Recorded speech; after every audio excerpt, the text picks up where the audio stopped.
ফিরে এসেছি কিছুক্ষণ পর, ঢাকনাটা খুলে দেখতেছি। দেখুন তরকারিটা আমার রেডি হয়ে। রাধে রাধে বন্ধুরা, কেমন আছো সবাই? আশা করি সকলেই ভালো আছো। এই যে দেখুন বাজার দিয়ে বড় বড় চিংড়ি মাছ নিয়ে এসেছিলো, তাই চিংড়ি মাছের একটু আমি বাটি ভাপা করব।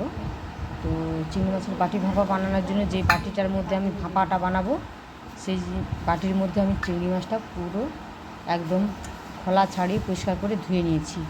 আর এখানে দিয়েছি নুন, পরিমাণ মতো হলুদ, আর এই যে দেখুন সরষার তেল দিয়েছি, আর একটা টমেটো দিয়েছি এরকম ছোটো ছোটো করে কুচিয়ে। আর এখানে আমি দিয়েছি জিরা আর শুকনো লঙ্কা বাটা।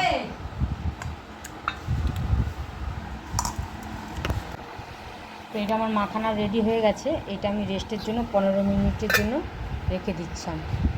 রেখে দিয়ে 15 মিনিট রেখে দিচ্ছি, যাতে চিংড়ি মাছের মধ্যে মশলাটা বসে যায়, ঢুকে যায়। হয়ে গেছে 15 মিনিট। আমি এই যে এটা বসিয়ে দিচ্ছি গ্যাসের মধ্যে।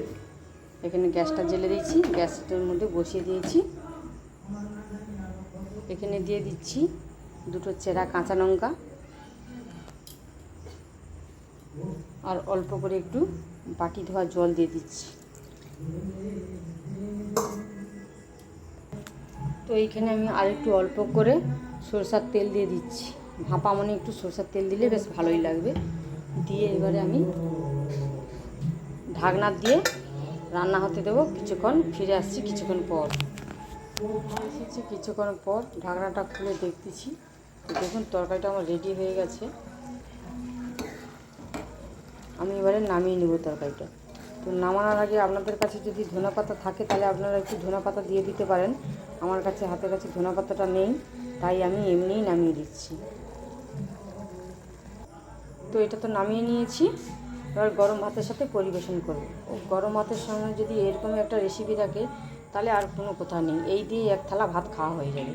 তো আপনারাও চিংড়ি মাছের ভাপা বাটি চচ্চড়ি এইভাবে বানাবেন, আর কেমন লাগে আমাকে অবশ্যই কমেন্ট করে জানাবেন। আর আমার রান্নাটা যদি ভালো লাগে আমার চ্যানেলটি সাবস্ক্রাইব করে আমার পাশে থাকবেন।